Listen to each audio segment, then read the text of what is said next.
안녕하세요. 전국에 계신 경할문 여러분, 경제 읽어주는 남자 김광석입니다. 반갑습니다.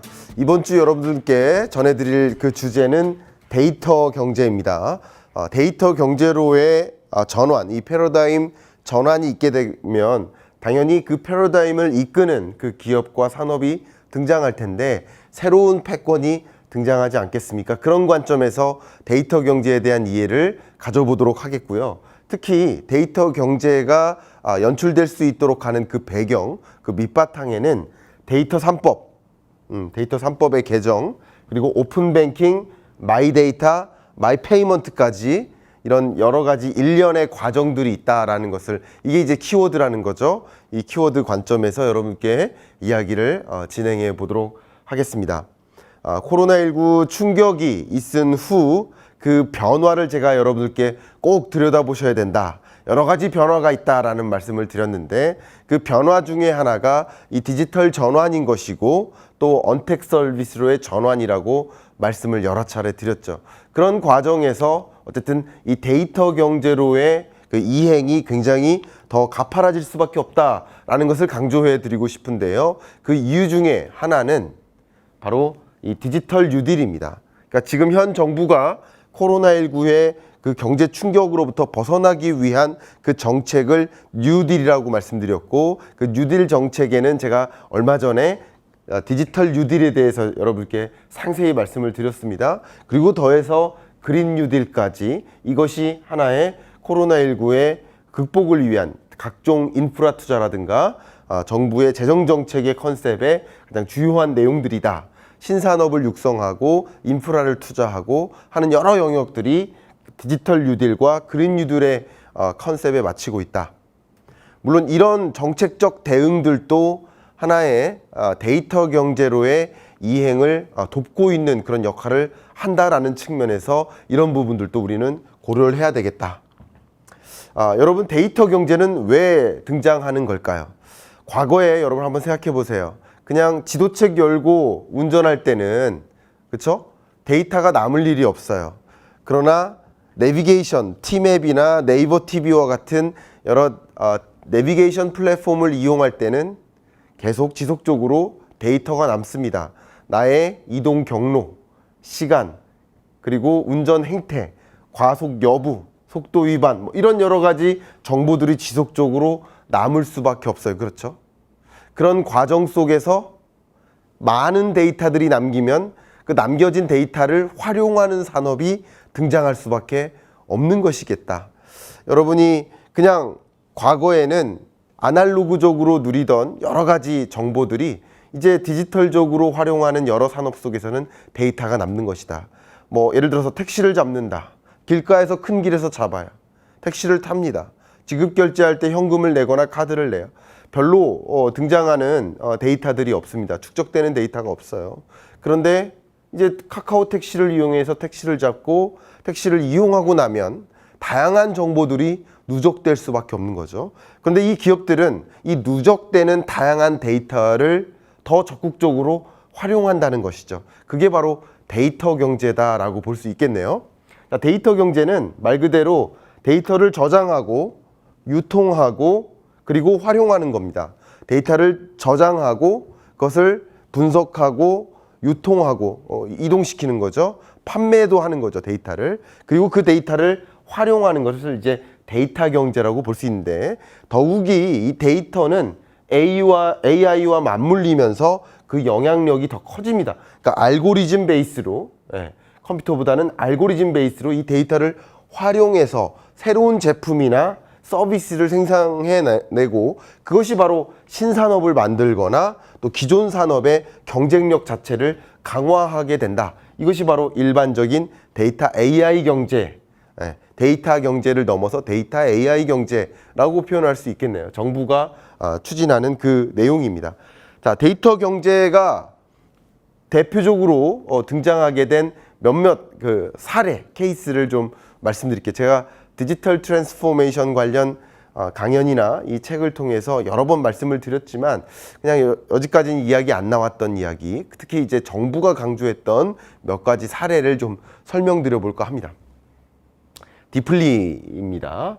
아기 울음소리를 감지하고 분석하는 인공지능, 육아 어플리케이션 와입니다. 저는 이걸 사용해 본 적은 없지만 이 AI 스타트업이 만들었고요. 결국 아이의 여러 가지 음성 데이터, 울음소리 이런 것을 가지고 이 앱을 활용해서 이 아이는 현재 무슨 상태다, 무엇을 요구하고 있다라는 것을 파악하는 거예요. 그러면 이 수많은 아이 데이터를 축적하고 축적된 데이터를 이용해서 아이의 현재 상태를 판단하고 그것에 맞춰서 부모는 적절한 의사결정을 할 수 있게 돕는 그런 플랫폼이라고 볼 수 있겠죠. 다음으로 두 번째로 여러분께 전해드릴 그 사례는 바로 모토브입니다. 보시면 실시간 그리고 위치 기반 디지털 택시 탑이고요. 이 미디어 플랫폼이라고 볼 수 있습니다. 다양한 어플리케이션과 그리고 이 센서 그리고 IoT 기기를 이용해서 정말 다양한 데이터들을 축적합니다. 택시가 다니면서 다양한 데이터들을 축적하죠. 위치, 가속도, 이 운전 행태와 관련된 데이터뿐만 아니라 다양한 미세먼지 여부, 환경, 온도, 습도, 유해가스, 악취 이런 다양한 데이터, 센서를 기반으로 한 데이터를 축적합니다. 축적된 데이터를 이용해서 광고를 송출한다든가 날씨 온도에 대한 정보를 파악한다든가 그리고 미세먼지라든가 택시 승하차 정보 이런 다양한 빅데이터를 실시간으로 축적하는 것이고요. SK테코 데이터를 통해서 데이터가 수집되면 빅데이터가 처리되고 그리고 KT통신 빅데이터 플랫폼을 이용해서 데이터가 제공이 되고 데이터 플랫폼을 통해서 여러 가지로 활용되는데 예를 들면 유동인구 정도 그리고 교통량 흐름 이런 것들을 파악하는데 중요한 데이터로 쓰이고 당연히 이 데이터는 스마트 시티를 구현하는데 중추적인 핵심적인 데이터 제공 역할을 하고 이 분석된 데이터를 이용해서 교통의 흐름과 유동인구와 날씨와 그리고 미세먼지 여부라 이런 여러 가지 관점에서 정보를 제공해주고 그에 적절한 나름의 이 미디어도 제공을 해주는 그런 플랫폼이라고 볼 수 있겠습니다.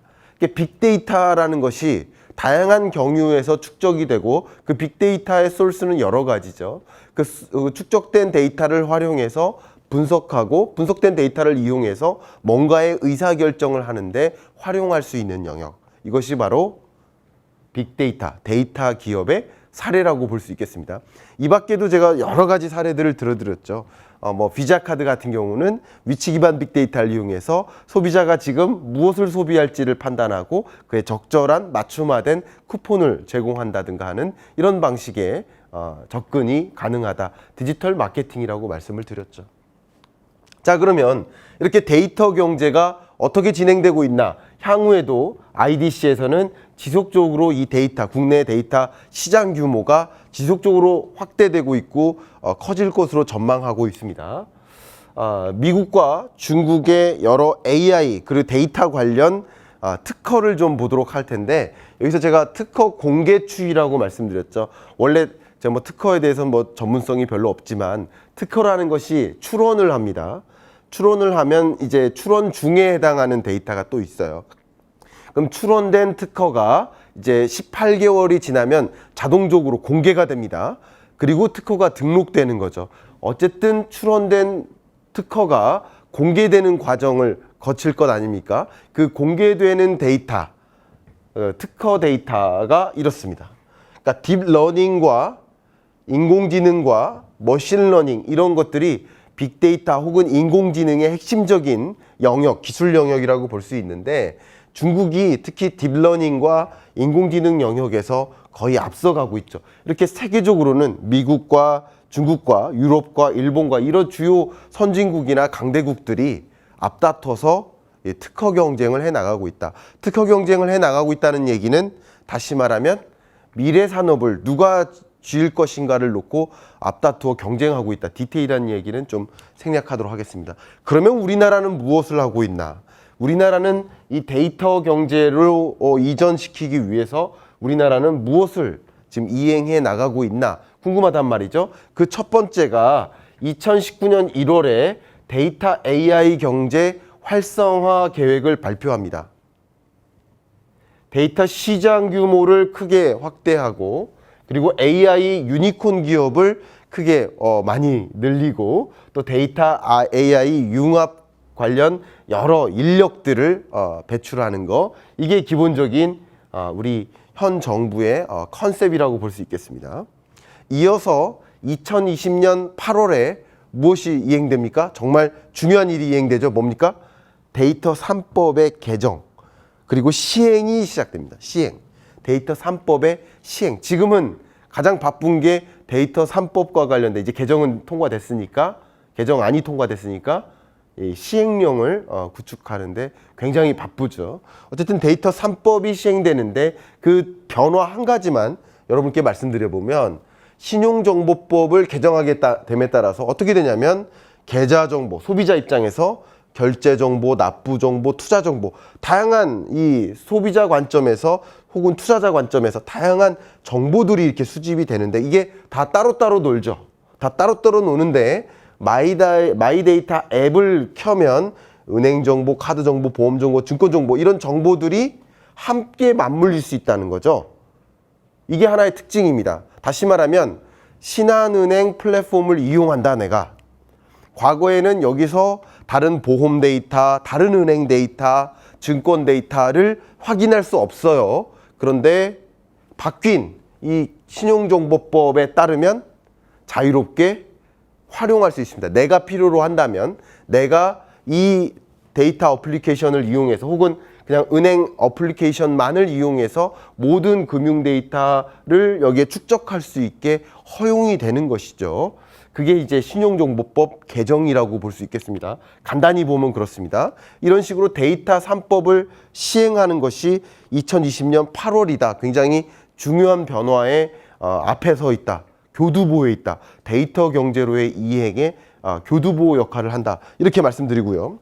2019년 12월부터 오픈뱅킹 서비스가 시행됐어요. 이거는 은행을 중심으로 데이터를 교환할 수 있는 거예요. 한데 모을 수 있는 거예요. 다시 말하면 내가 갖고 있는 은행 계좌가 여러 가지입니다. 그럼 그런 여러 은행 계좌들을 하나의 은행 어플리케이션을 이용해서 그 계좌 정보를 다 확인할 수 있는 거예요. 여러분 다 알고 계시죠? 이미 활용하고 계시죠? 그게 기본적인 오픈뱅킹이라고 한다면, 이 오픈뱅킹은 정확히 말하면 마이데이터 산업의 일부에 해당됩니다. 그러니까 마이데이터 산업에는 이 은행뿐만 아니라 여기 보신 것처럼 카드, 보험, 증권, 다양한 금융 정보가 같이 맞물리는 거고, 오픈뱅킹은 그냥 다른 은행 정보도 다른 은행에서, 그죠? 내가 주로 사용하는 주거래 은행이 있다면 다른 은행 정보도 함께 내가 확인할 수 있는 거, 하나의 어플리케이션 속에서, 그게 이제 오픈뱅킹이라고 본다면 거기에 더해서 카드, 보험, 증권까지 합해지는 개념이 이제 마이데이터다, 이렇게 보시면 좋겠습니다. 여기에 조금 더 더해지는 게 마이페이먼트입니다. 마이페이먼트는 대표적인 예를 말씀드려보면, 제가 직접 카카오페이 대표님으로부터 직접 말씀을 들었는데, 카카오 택시를 이용합니다. 그럼 택시 서비스를 이용할 때 내릴 때 어떻게 합니까? 지급결제 수단이 자동으로 등록되어 있어서 자동으로 지급결제가 마무리될 수 있도록 하는 서비스를 제공하고 있죠. 그런데 카카오 택시에서 지급결제가 자동으로 되는 서비스를 런칭하는 그 기술적 기반은 굉장히 짧게 걸렸다고 합니다. 다만 그 지급결제가 가능하도록 승인을 받는데 얼마나 걸렸을까요? 저는 그 대표님 말씀 듣고 굉장히 인상적이었습니다. 그 지급결제가 자동으로 될 수 있도록 승인을 받는 그 기간이 1년 반이었다고 합니다. 그러니까 규제 때문이라는 거죠.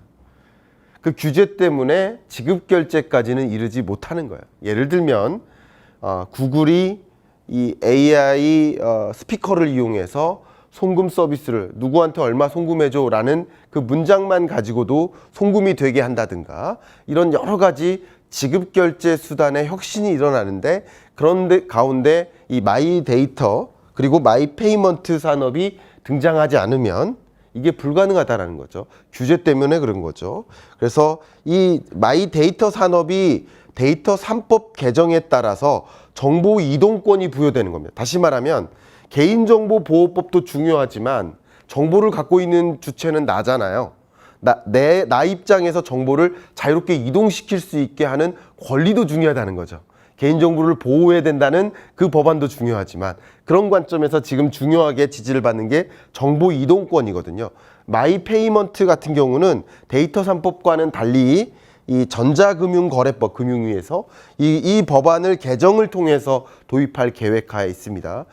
그런다면 말 그대로 수많은 산업에서 금융업이 아닌 뭐 전자산업, 뭐 유통업, 다양한 산업에 걸쳐서 지급결제 서비스를 함께 포석할 수 있는, 포함시킬 수 있는 그런 길이 열리게 되는 산업 간의 경계가 점차 허물어지는 어떻게 보면 이제 금융업의 플레이어들 입장에서는 이런 중요한 산업들을 계속 다른 산업에게 놓치게 되는 그런 모습들이 펼쳐질 것이다.